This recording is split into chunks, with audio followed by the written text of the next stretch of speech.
George Wellington Brown, the son of a boat builder, grew up in Shelburne. As a young man, he went schooner fishing on the Grand Banks. After saving enough money, he began the study of medicine at New York University. At the age of 30, he set up practice in Clark's Harbour, traveling by foot, horse and carriage, or boat, serving the people of Cape Sable and surrounding islands for the next 44 years. After settling in, he had this home, shown at left, built on the corner of Main and Church Streets, Clark's Harbour. Dr. Brown and his wife Augusta raised 9 children here. After his retirement, the stone church used it as a parsonage. It has recently been torn down.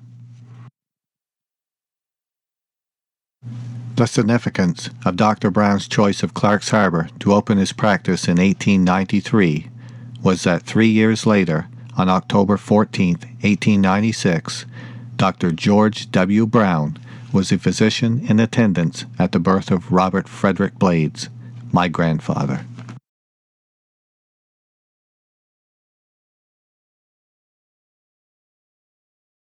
It would be another 22 years of bustling activity by fishermen, mechanics, merchants, businessmen, boat builders, carpenters, even poets and sculptors, before the town of Clark's Harbour incorporated. This video is mainly concerned with those busy years and that lively time between 1896, the birth of Robert Blades, and 1919.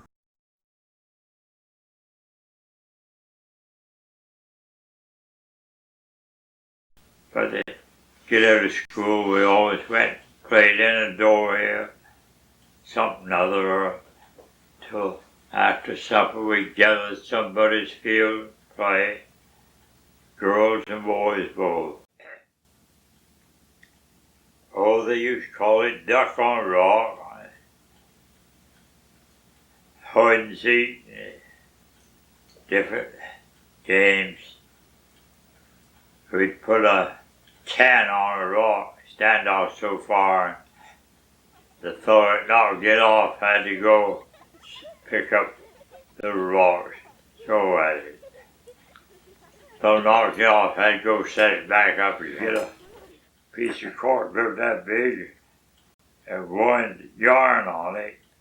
So just an inch or 2 that big, diameter. then sew it, kinda.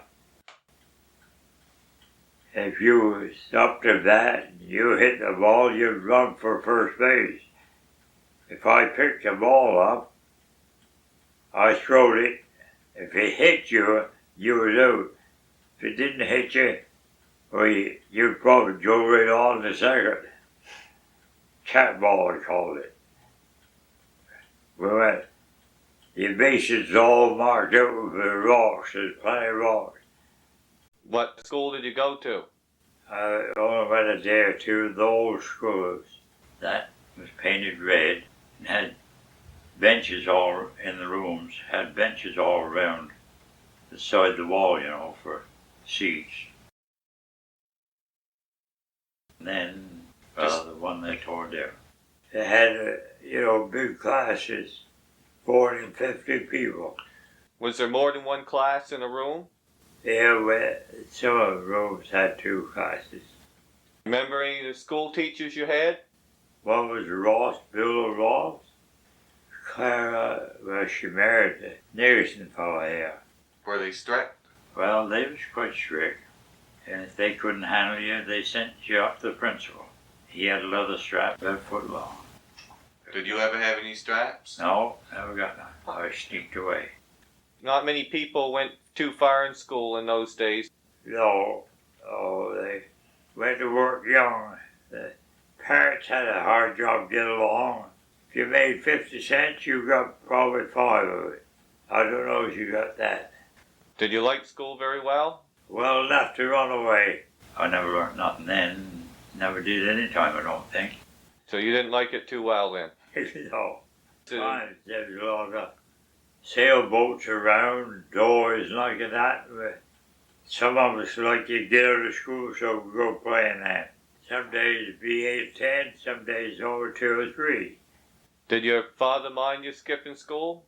Well, he didn't say nothing anyhow. How far did you go in school? At the 5th grade, and probably shouldn't have went that. How come you quit? Well, thought too much about boats again. Never had a mind on it when I was going to school, anyhow. I did work a little bit in fish factory. Where the old Kinney Wharf was. Got 50 cents a day. And doing what? Oh, they used to all the fish that long like that. They'd call it hard drying, put it on flakes, skin all on them. And dry them hard, and then the vessel would take them to Halifax, hard dried they call it.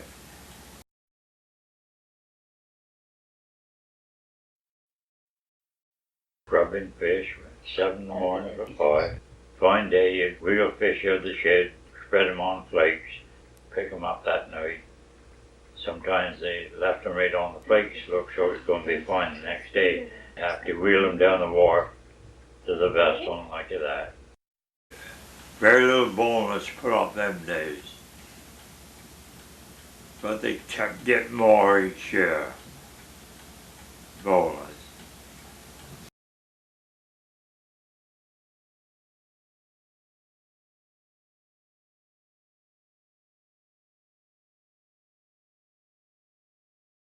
Moses Nickerson wrote for the Halifax Herald in 1902 that the Clark's Harbour boats owned by the more pushing fishermen were marvels of seaworthiness, resembling a yacht in lines and rig, and the cost being about $200 each. The standard boat for the close-to-shore fishery, however, was likely the 20 to 22-foot flat-bottomed dory type, powered by oar and sail, and built by Ephraim Atkinson or William Kinney.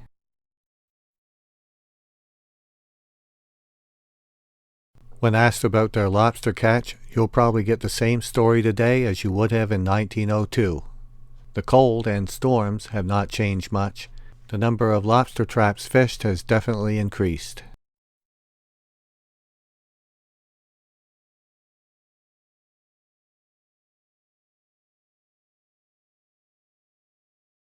Maine introduced a minimum lobster size of 10 1/2 inches in 1883. And they also closed their season from August 1st to October 15th. By the time of Papa Robbie's birth, all canneries in Maine were closed, and 600 were being operated in the Atlantic provinces. Even with a strong back and a fair current, a man could not get far with a wooden rowboat weighed down with traps. The lobster fishing industry was about to change, however. With the introduction of the gasoline engine, this allowed for larger, more stable boats, powered pot hauling, and with the larger boats, the hired hand.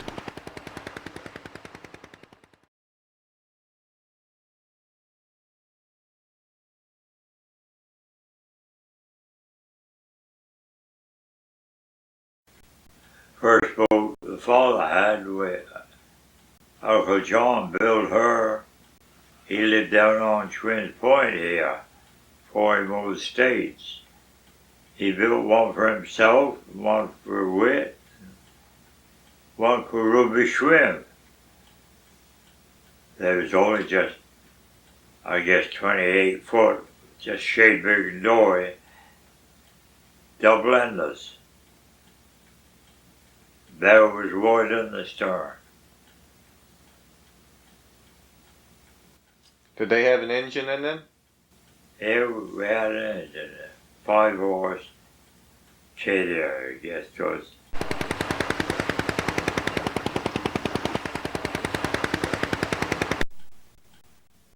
Did they break down often?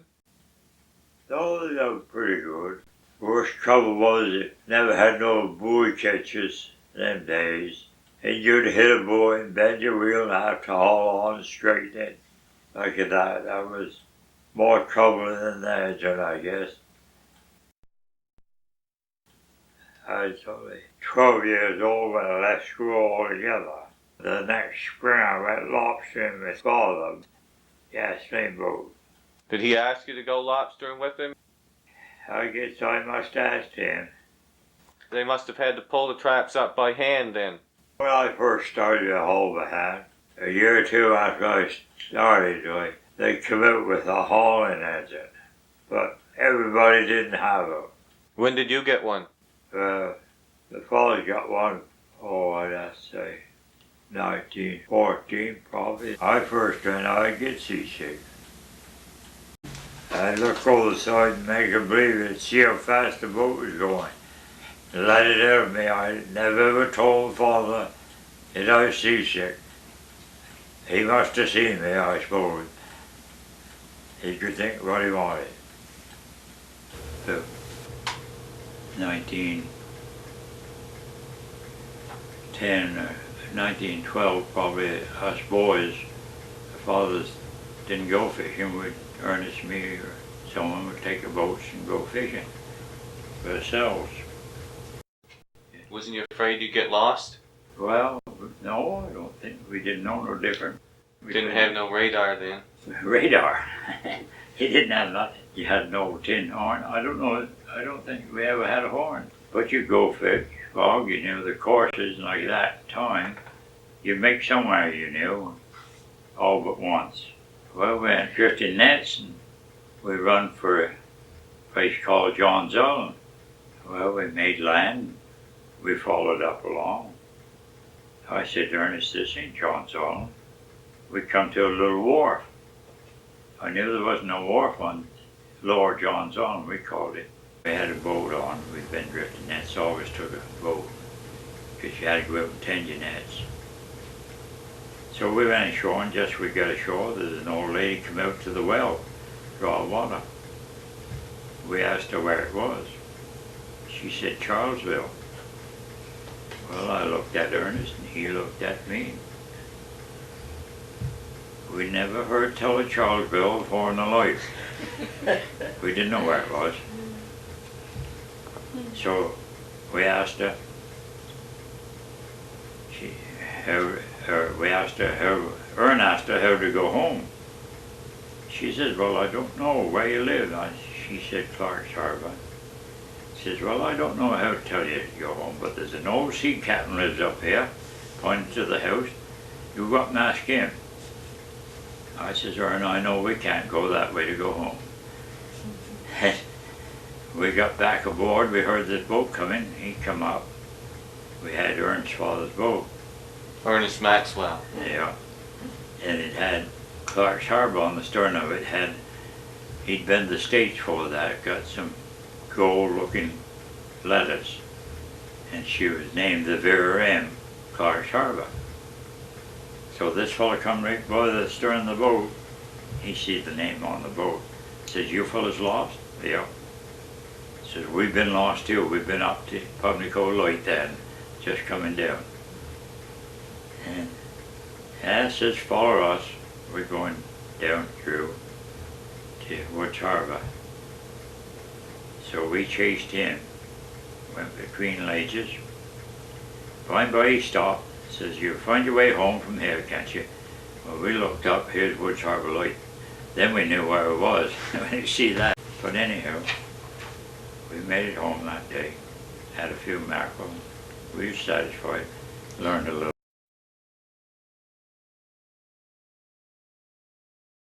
The 1904 Maritime Gazetter listed some of the more prominent Clark's Harbour businesses as the Cape Sable Packing Company. They were general merchants and operated a lobster cannery. They occupied the space opposite the IOOF Hall near where Vimy Theatre stands today. Robert and Lizzie Calhoun, general merchants located across from Kenny Street, the Shore Lane. John W. Daly's store was located at the top of Brannan Lane, today Bruce Street. It was opened in the same year Robert Blades was born, 1896. John's advertisement read, in part, everything found in a first-class store. This photo shows John in front of his store at a slightly later time period. James Kenny and Company were located at the top of Kenny Street, the Shore Lane. They also operated a smokehouse for herring on the Kenny Wharf and a saltfish processing plant at the head of the wharf. George Phillips' store at the south end of Clark's Harbour sold groceries, chardware, and dry goods. Mrs. Phillips sold fashionable hats and looked after the clothing side of the store, as can be seen in this advertisement. George also invited friends and strangers to wend their way towards his store and make their Christmas present selections.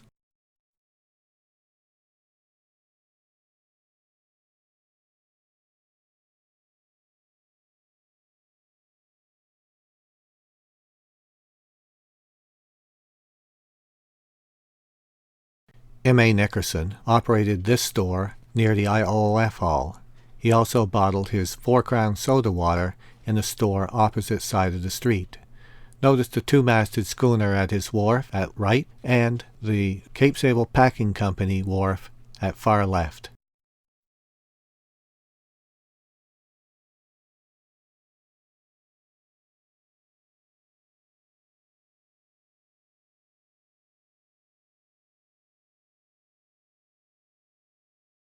F.T. Nickerson and Company operated a fish plant and coal business centered around the Brannan Wharf area and their newly constructed Scotia Wharf.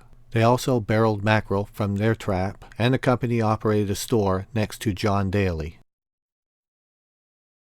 Tom Kroll operated a blacksmith shop near the future Hatfields Market site. It was later destroyed in the 1929 fire.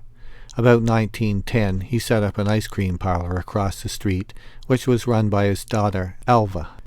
They produced ice cream by using ice stored from the previous winter and turning the cream by hand. They also made their own sauces. The ice cream parlor operated in conjunction with the silent movie theater Mr. Kroll had set up next door. He is said to have risen faithfully at 5:30 each day to tend to his many farm animals. An early Clark's Harbour business venture, known simply as The Firm, was run by Manasseh G. Nickerson, Frank Simmons, and Smith Nickerson. They shared ties through the Masonic Lodge. The Firm ran a bowling alley, a furniture store, and a general store. They also bought William Brannan's home when he moved to the States and converted it into Simmons Hotel. Manasseh G. Nickerson also ran a lobster cannery. This is one of the early Clark's Harbour labels. At the north end of town, a general merchandising store was in operation in 1891. The owners were William B. Smith and his son, Judah Smith. After Judah drowned while lobstering, his brother Grant Smith took over part ownership and acted as postmaster. William Smith's son-in-law, Nelson Newell, later took part ownership and ran the business with his sons, Stowell and Fred. It was located at the Clark's Harbour side of Main Street and the West Head Road. A very noticeable store, because it stood on a hill just south of the West Head Advent Church, was that of James B. Smith. It was built around the year 1900 and destroyed by fire about 1981. In his 1906 Evening Mail article, Mr. Swartz described Clark's Harbour as having several long wharves extended to deep water, a new school which had just been erected at a cost of $12,000, a large Oddfellows Hall at a cost of $4,000. He also noted Clark's Harbour contained a large church, a modern hotel well situated, and a bank doing good business. Shown here are the Kinney Wharf in the foreground and Brannan Wharf in the background at California Hill. The dark building with the white door is an ice house, and the buildings at the far right are said to be those of William Kinney and Ephraim Atkinson boat builders. The Cape Sable Packing Company Limited operated Central Wharf, shown in the next three photos. It was common for ships to call at Clark's Harbour in the fall with cargoes of potatoes, turnips, apples, and other fruits and vegetables in order to provide for the coming winter. Salt, coal, and lumber were also common shipments. Some wharves I do not have photos for were Maurice Nickerson's Wharf, just south of the Central Wharf, and Scotia Wharf, which was north of Brannan's Wharf off of Oscar Street. This photo is listed as a Clark's Harbour wharf. My guess is Brannan's Wharf, as Jeremiah Brannan was operating a coal and lumber business. James Lindell Nickerson, also known as Uncle Lenny, operated the Seaview Hotel. In 1898, the first telephone switchboard for the town of Clark's Harbour was installed there. The Seaview also housed the Clark's Harbour Post Office. Its entrance is on the right-hand side of the building. It was not uncommon for the men to gather in the smoking room and women the ladies' parlor at the end of each day to discuss current events. Dr. Brown was said to be a frequent visitor. Note the 2 stone dogs guarding the steps leading to the main entrance. Here a man is shown entering the Union Bank of Halifax, which sat next door to the Seaview. The 1902 Coast Guard carried this notice. The safe for the new Union Bank building here arrived by steamer Latour on Monday. It was landed at Cape Sable Packing Company Wharf as the nearest approach by water. Its weight is 3 1/2 tons. Mr. Cedric Robinson, manager at Barrington, was here on Tuesday to oversee its transfer and fixture. An advertisement for 3 1/2% interest on deposits over $1 also appeared in the Coast Guard. In 1910, the Union Bank of Halifax was absorbed by the Royal Bank of Canada. Shown here is a $5 Union Bank of Halifax bill. Located nearby, this stone lion has been looking out over the coast at Clark's Harbour for well over the last 100 years. Constructed in 1897, 1 year after the birth of Robert Blades, by John Nickerson. John was the nephew of Uncle Lenny and agreed to construct 2 dogs for the entrance to the Seaview Hotel, modeled after Uncle Lenny's dog, Pedro. He later moved to California and enjoyed a successful sculpting career there. The Oddfellows Hall was built at a cost of $4,000 just prior to the turn of the century. It served 150 Oddfellows, 200 Sons of Temperance, 60 Rebeckians, and 50 Freemasons. In addition to meetings, an early use of the hall was to show moving pictures. In my youth, it housed Ronnie Hatfield's hardware store. The initial photo of Dr. Brown in this video was with the Freemasons. This photo is of the Oddfellows and finds him at far left. The Free Baptists decided that they required a larger worshiping space, and in 1876 they built this church at Lower Clark's Harbour. The steeple was later removed because of damage to the structure caused by high winds. Whitman and Hattie were both avid churchgoers, and it is likely that a young Papa Robbie was sent to Sunday school here along with about 200 other children. He would have been 7 years old when this notice appeared in the Coast Guard. The Free Baptist Sunday School of this place held a very successful concert recently in aid of church funds under the direction of Mrs. George Phillips. A number of small pupils told how they had each earned the 25 cents they had promised to contribute for that purpose. Their quota made up $12 of the $38 total receipt. The Advent Christian Church was at the north end of town. Built in 1872, it was recently torn down.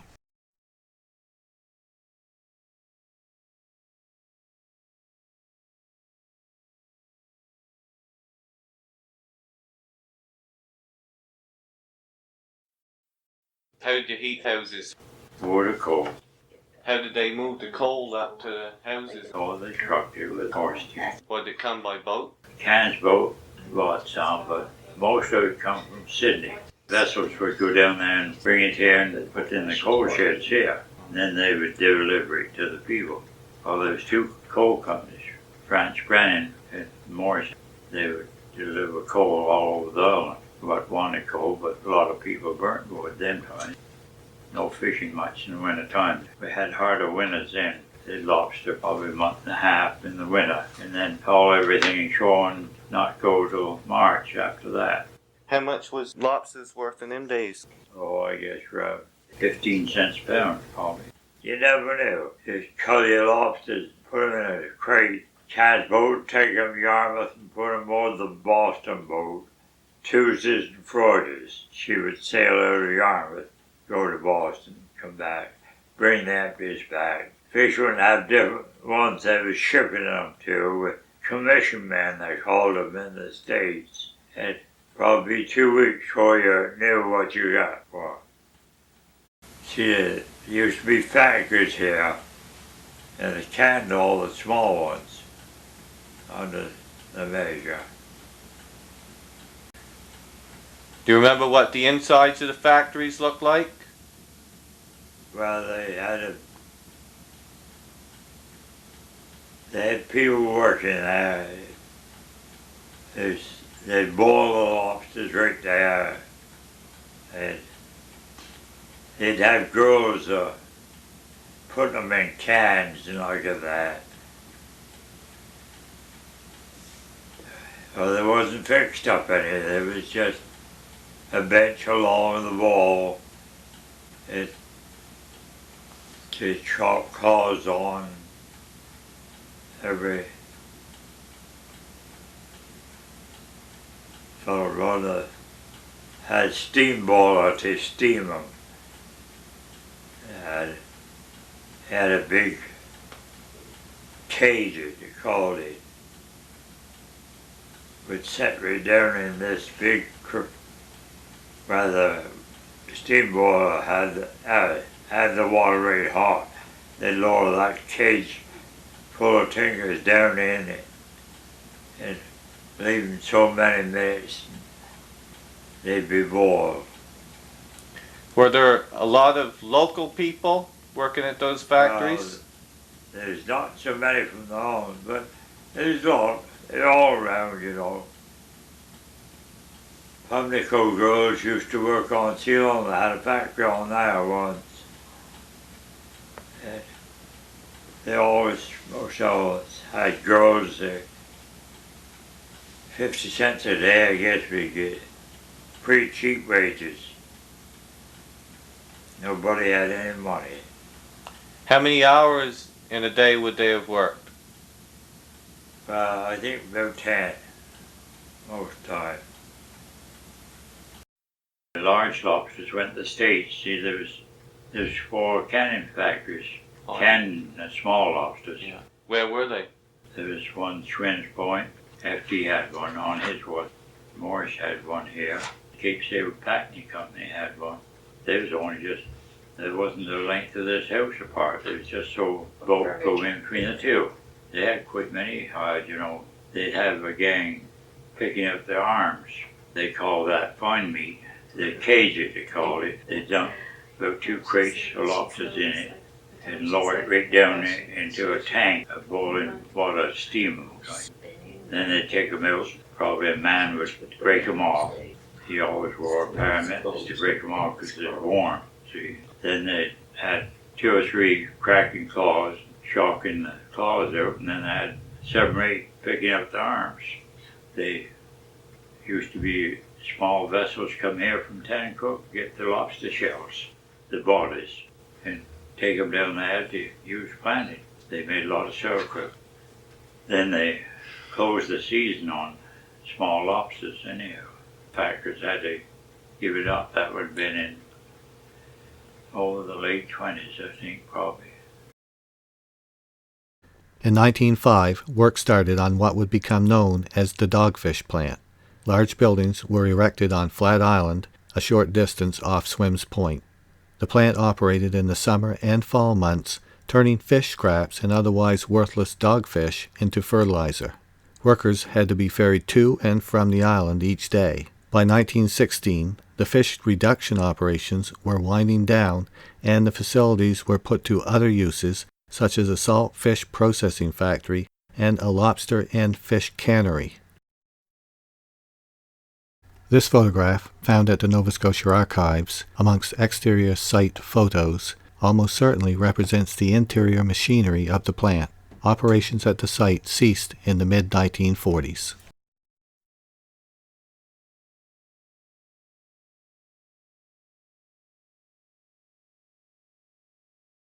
On the immediate left is a building owned by Morris Nickerson and Smith F. Nickerson. One half of the lower floor was occupied by a pharmacy run by Alicia Hines. On the other half, Morris sold novelties, fruit, and candies. The top floor was used as a pool and billiard hall.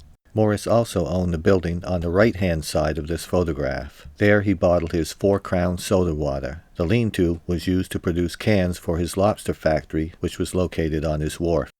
Morris was also part owner, along with 6 others, in the Cape Sable Packing Company Limited. Their store was next to the horse and wagon in this photograph.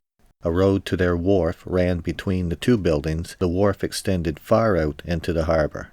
The large building at the top right of this photo is the IOOF Hall. The next building on the right-hand side was Thomas Nickerson's store. The building was later moved across the street.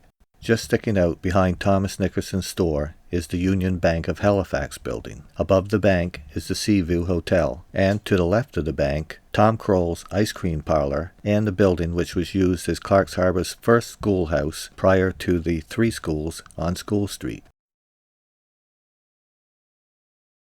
A little farther north, this photograph was taken from the roof of the IOOF Hall. The second building on the left was the Seaview Hotel's livery stable, as Uncle Lenny provided transportation for his guests. A well to water the horses in winter was constructed inside the stable and now sits in the middle of a lane leading to the shore area. Next comes a Chinese laundry, followed by Gordon Cocahoon's grocery store, Tom Kroll's smithy, and John Newell's store. On the right is a white-sided building, which was shown in a previous photograph, Tom Nickerson's store, with the Seaview Hotel shown above its roof. This photograph was taken after 1896, when the IOOF Hall had been completed, but before 1905, when the second school on School Street was in operation, as the old school steeple, the first school on School Street, is showing above Newell's store on the skyline. Levi Kenny operated a business in this area until his death in 1905. His grandson James, together with Alvin Nickerson and William Atwood, formed the James Kenny Company Limited in that year. James's home is at left with their general store just beyond, on the corner of Kenny and Main Streets.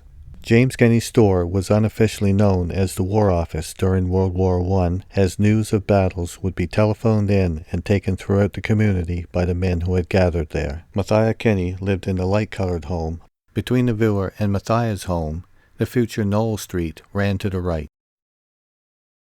On Main Street, looking north, the first home on the right was built by Ephraim Atkinson around 1897 and was occupied by him until the 1940s. The second home is that of Joseph Simmons. The next building was a store owned by the firm. In the distance, I believe we are looking at a windmill beside John Brannan's blacksmith shop. On the far left, I believe, is a bowling alley run by the firm. The next 3 photographs were taken from the top of one of the old schools on School Street. The first looks northwest. I do not have much information on the homes except to say several people have their washout to dry, and if you are looking for orientation, the large rock at lower left with the buoys piled on top of it is in front of the present-day home of Ricky and Della Smith. The second photograph looks towards the present-day ballpark. The home at lower left was seen 2 photographs back and belongs to Joseph Simmons. The homes at center belong to James and his son Frank Simmons. The area at upper left is known as California Hill. A derelict ship named the California was left to go to pieces on the shore there. A wharf, California Wharf, was built over the ship's remains, and when Jeremiah Brannan came into possession of the land, he built a new wharf to accommodate the schooner he used to transport lumber and coal. Jeremiah's house is at upper left. He is shown center in this photograph with his wife Mary. His oldest son John, far left, took over his father's blacksmith business, opening a shop near where Baker's service station would later operate. John's home is shown over Frank Simmons's roof. William Brannan, the youngest son, operated a photography studio at the corner of present-day Bruce and Main Streets. His home and store are shown far right. It displays a skylight to provide natural light for his subjects. Later, the structure was purchased by the firm and converted into Simmons Hotel. This photo of Robert Blades and his sister Maddie was almost certainly taken at the studio, about 1901 or 1902, as Maddie was born April 1900. The middle son, Francis, a sea captain, took over the coal and lumber business and extended his father's wharf to deeper water. Calamities occurred along the coast regularly, as indicated in this December 1902 Coast Guard. Notice, owing to loss of schooner Grenada's cargo, I will be unable to fill orders for coal by boat, as present supply is running low and have not enough for local trade. Present price $5.30 cash. F.A. Brannan. Jeremiah Brannan died February 1904. A few years later, Francis and William moved to the States. John moved to Centerville and opened a blacksmith shop there while continuing to operate his blacksmith shop from Clark's Harbour. His Clark's Harbour building was later bought by John Daly and used as a storage shed until Al and Mel Sapp used it for their Al Mel variety store. It burned down in the early 1950s. Looking south, Robert Colquhoun's home is at the lower left. He was a former teacher at Knowlton, principal at Clark's Harbour's downtown school, and now operates a store with his wife Lizzie at the top of Kenny Street. Later, it would be run by his daughter Irene and her husband Jack DeMont. The next house is said to be occupied by his son William. The house at right on School Street is that of David Gardner. School Street would be familiar to many a Clark's Harbour child for over the last 100 years. It was common to march downtown for graduation exercises each spring. A 14-year-old Robert Blades is listed as fishing with his father Whitman in the 1911 census. Whitman's home is shown over Robert Colquhoun's roof. John Lowe lives across Main Street. Later, his son George would occupy the home. The dwelling on the School Street side of Main Street is a Kinney home, likely old Charlie Kinney, age 49, in 1911. The two Free Baptist churches are shown on the skyline. The church at right was built around 1860 on the site of the previous meeting house at the corner of Swims Point Road and Main Street. It was too small for the congregation by 1876, and a new larger church was built. The older of the two churches was being used for services by the Salvation Army in the early 1900s.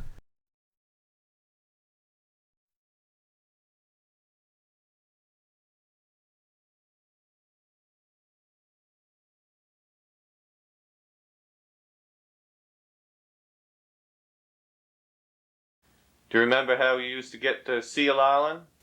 Stay by your compass if it's thick fog. Straight line is the west below.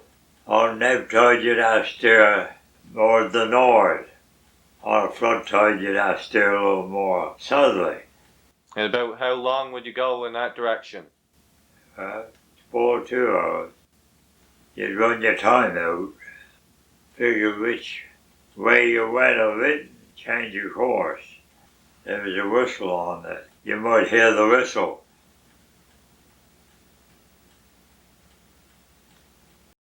When I first went there, we had the small boats. He didn't come home very often. When he went on there, you stayed till the season was over. From the 10th to the 15th of January, they'd haul the boats up. The biggest one would have been 30 foot at the most. Biggest stern boats, most of them, all open boats.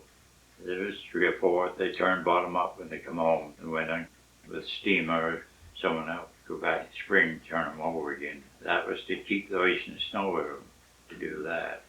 We went 3 or 4 different summers and salted a fish and like that. Did you have your own fish flakes, dry the cod out? No, just sold them as a pickle. About October, price would go up a little every pickle, you know, and we sold them that way, but couldn't make no money anyhow. Fishing season, you'd just be making enough to, run the house. Of course, I was never there in the winter. I stayed part of winter. We'd come home probably in the middle of January. The year we was married, I don't know, about the 1st of February before we got home. That time it was a bad one. One spring when they first had the schoolhouse there, the west side, enough families, so there's 42 children went to school. The post office was down to the light. Cans boat run there and brought the mail Tuesdays and Fridays. You'd have to go down there to mail a letter or get any letters that anyone mailed to you. In the winter time, they'd have a couple of nights dancers there through the winter, Who would play the music?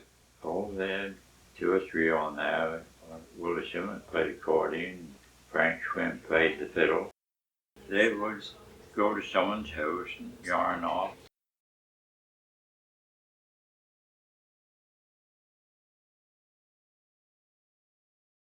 Louis K. Cottonham. No, never. And the funny part of it, you never heard tell of it. I mean, it was never in the papers, anything about him or anything about the crew. But her stern, it looked so a steamer might have run her down. See, them 3 masters used to carry their lifeboat, they called it. See, they'd be wide across the sternum, them 3 masters. and they had Davis that they'd carry the lifeboat hoisted up in Davis right across the stern of it. Yeah. And her stern had been cut right off.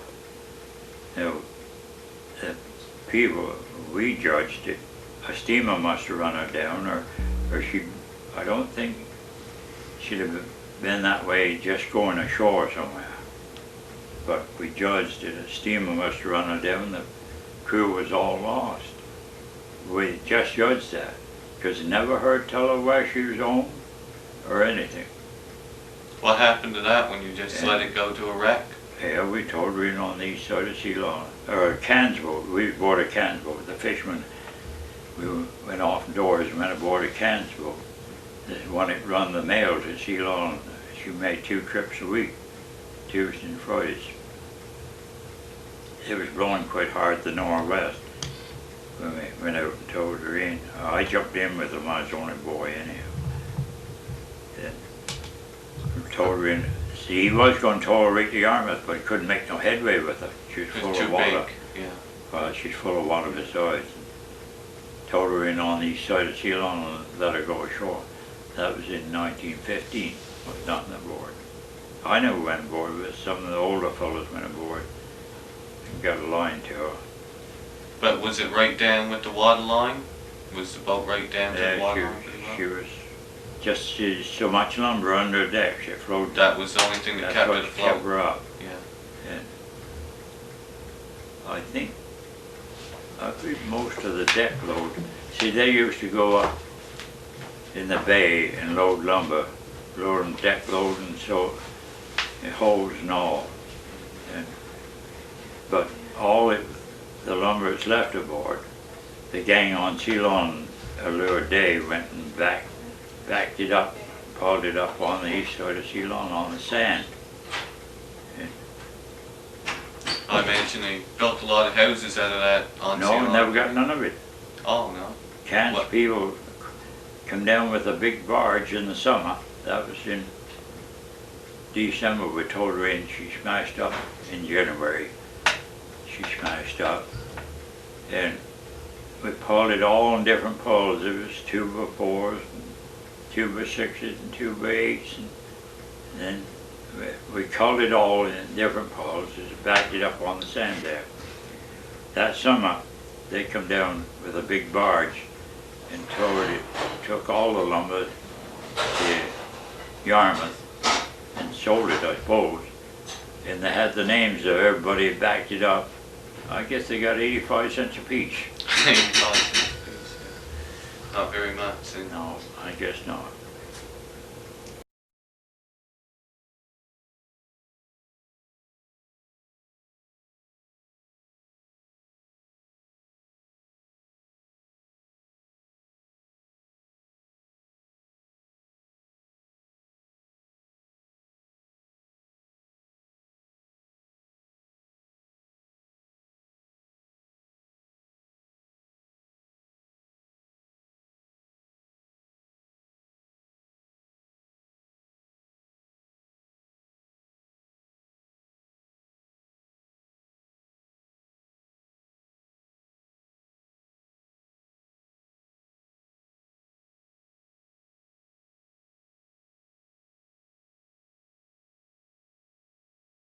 The war had been on for 2 years before the 219th Highland Battalion organized in the early months of 1916. Initial training was carried out locally under the command of Lieutenant Horatio Kroll, with the Oddfellows Hall serving as headquarters. By June, the 219th were training in Aldershot and departed Halifax October 13, 1916, for England on board the Olympic, sister ship to the Titanic. Jamie Brown, Obadiah Kroll, Washington Kroll, Zeb Cunningham, and Delma Kroll were seconded to C Company, 42nd Battalion. This was Jamie's Vimy experience. I ate my Christmas dinner in France, 1916. And the New Year's Eve, we was in Vimy Ridge trenches. I had to go up with all night work. You couldn't move in the daytime. He held the slope, he held the ridge. And we just kind of low sloping, but you could see 2 or 3 miles. We couldn't move anywhere in that 2 or 3 mile in the daytime. He could see everything, you know. Yeah. Everything was done at night. Well, we held the ridge all that winter. It was kind of cold, wet, you know, dirty, nasty. We got 5 days in the front line trench, 5 days in the support trench, 5 days in the reserve trench, and out 5 days. No face wash, no nothing in that 15 days, boy. Lucky to get water enough to drink. And us 4 boys from home here that I told you about, we kept together. We separated out a little so we wouldn't get a big shell or something coming on, we wouldn't get it all. We took different sections in the same platoon, four sections in a platoon. We kind of split up a little, you know. But in the daytime, sometimes in the second line trench, we could always get together, you know. We didn't have to stand with the rifle over the top at night or in the daytime either. Second or third line trench. But you was always on call. You had to get up in the trench just crack a day with fixed bayonets, and again at night just before twilight. Then you'd get the order to stand down, and if you didn't get on a working party, which you most generally did, he was always knocking down trenches somewhere. They had to go on working parties to fix them up because everything had to be fixed up before daylight. And he had to lug up some ammunition, small ammunition, and food stuff, you know, to the cookhouse. They were just like brothers. We were closer than brothers. That's what was 5 of us from home here. Couldn't have been any closer. We shared everything we got, Christmas parcel or anything. You come from home, sometimes we get together, we shared everything we had. It was just break a day. Just break a day. It was a miserable sort of a morning. 5:30 or 6? Yeah, 5:30. Yeah, in April, you could imagine what time. And, don't know what. Overcast, was it? Yes, it's overcast, and some reckon it was kind of snowy and wet. And it was kind of wet, but I don't think it was. I don't think it was too much, but there was a lot of smoke. You know, see the guns had started with his front line trench, and they pounded in there, and they kept going. I always remember that. And then there's over the top, boys, where you go. No hanging back. Jump off all the trenches and over into his no man's land and over into his trenches. Well, I went about to his third line trench, and it got held up being Washy Crowell. There was a German soldier, I suppose, he couldn't see me in his dugout, and he was throwing up hand bombs, and he held us right there. We couldn't get by. So one of them bombs fell right square on my feet, never went off. Me and Washy, we got out one side of where this dugout was, and got around it so we could throw one of our bombs in there. And after we did, that was it. Well, I got to his third line trench, and his third line trench was as wide as this road up here, and deep. Walking along in it, you couldn't see over top of it. And I went through his third line trench, and there's a lot of his German soldiers laying there, some wounded, but you had to be careful because it might be what they call playing possum. You kind of keep your eye on them until you got by them. They might not be so bad as you think they were. They might take a pot shot at you. So I got up out of there and went along a little ways further, and the first thing I know, I got bang right here on the shoulder. It's like somebody hauled up and hit me. Almost turned me around.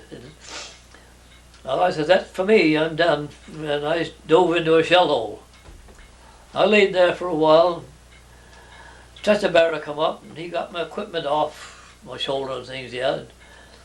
Got my coat and things unbuttoned, and hove off. And we all had field dressings in our bottom of a tunic here, underneath. And the stretcher bearer, he's supposed to use mine. He could have plenty of use for his before the day was gone. And he got mine out, you know. And he said, you've been hit twice. And I says, don't be how I get hit twice, I'm behind. And he put the field dressing on, you know, and told me to lay still a little while, get good and quiet. was, "You're all done. You try and get out." He didn't have to tell me. I knew enough to get out. Yeah.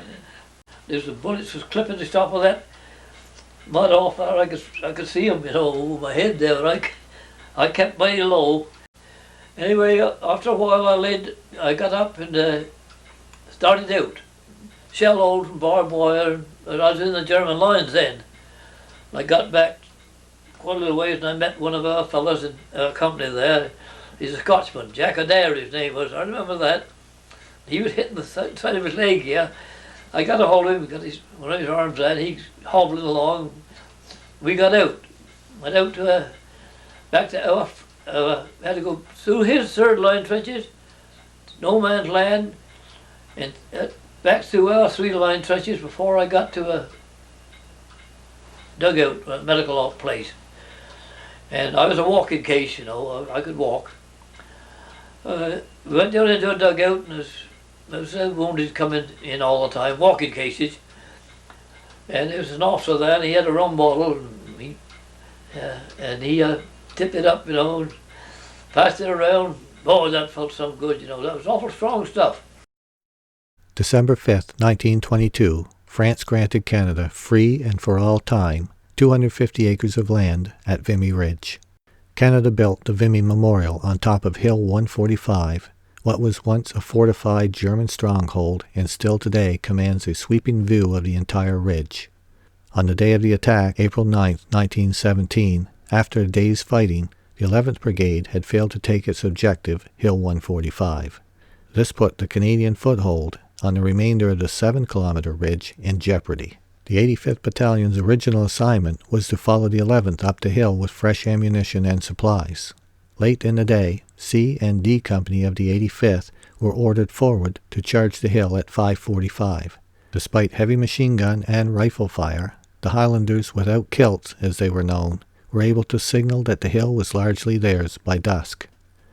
What is not commonly known is that after shipping overseas, the 219th was broken up to fill gaps in the 13th, 42nd, and 85th Battalions, with most of the 219th going to the 85th, an earlier Nova Scotia Highland Battalion.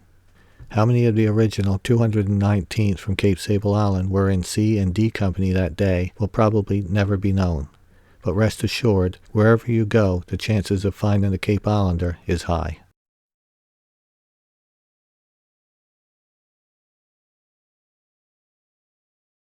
Passchendaele has the unenviable distinction of being described by war historians as the worst conditions any battle has been waged under in any war at any time in known history.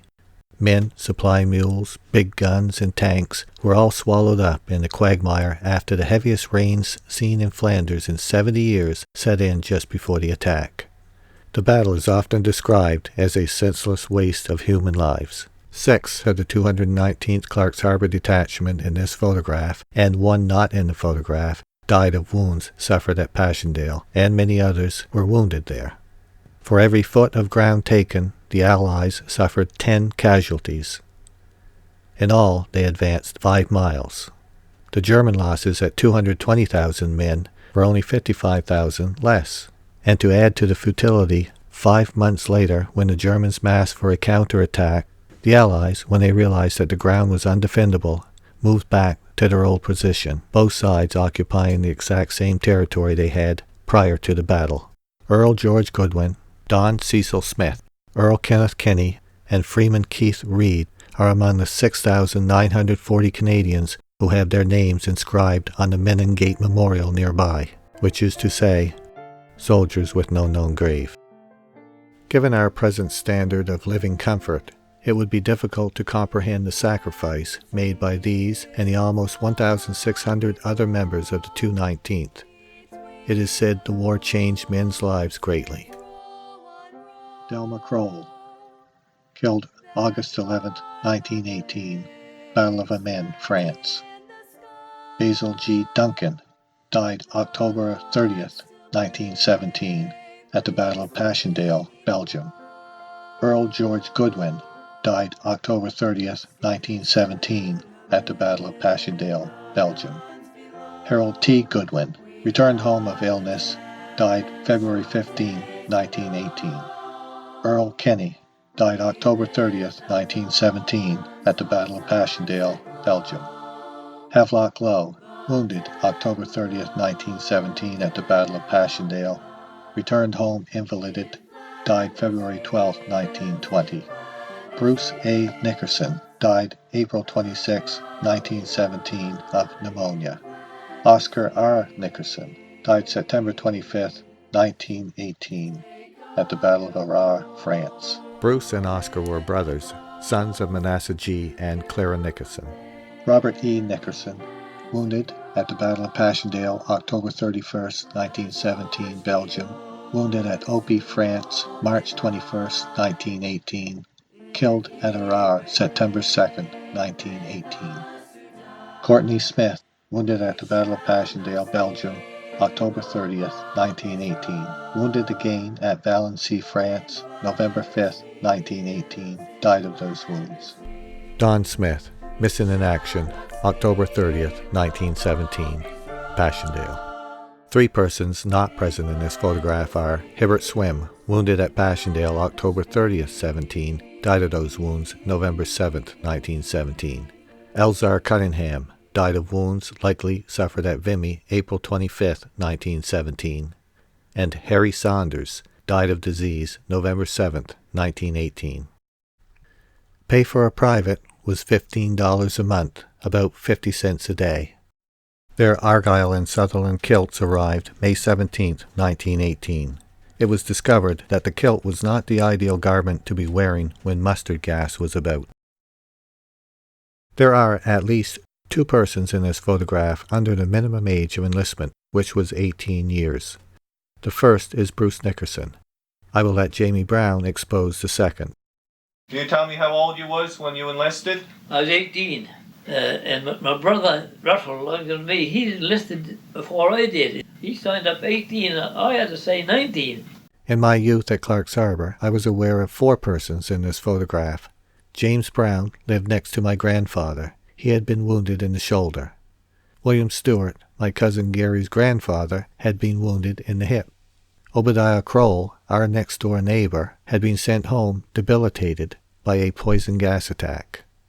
My cousin Gary and I used to visit Douglas Nickerson in his one-room shack near the woods behind the present post office. He was quiet, shy, glad to have some company. I was approximately 10 years old, and as you can imagine, I was fixated on the fact that the person sitting across from me had an eye that could be taken out, cleaned, and then put back in its socket.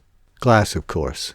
He generally wore glasses with the left side clouded to conceal his eye and a disfigurement to the left temple caused by the shrapnel wound suffered at Passchendaele. Okay, best chum I had till he enlisted in the war and got killed. He was just about 18, I'd say. He's a year older than me. As soon as his father had the shop over here on the corner, he'd go take orders, have a basket, his father's shop. They'd go around the house and some little stuff. So you had to go to the store for every little thing them times. Winter time, lots of days I'd go with him, deliver it, and then we'd go in the woods skating. When the SS Adriatic docked at Halifax in June 1919, the 219th Clark's Harbour Detachment were returning to a new town, as Clark's Harbour had been incorporated 3 months earlier.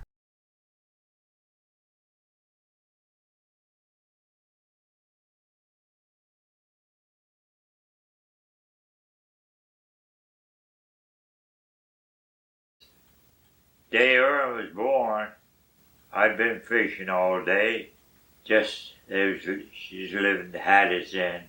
Just so I went in, well, he was packed up, ready to go. I asked him, how much owed it?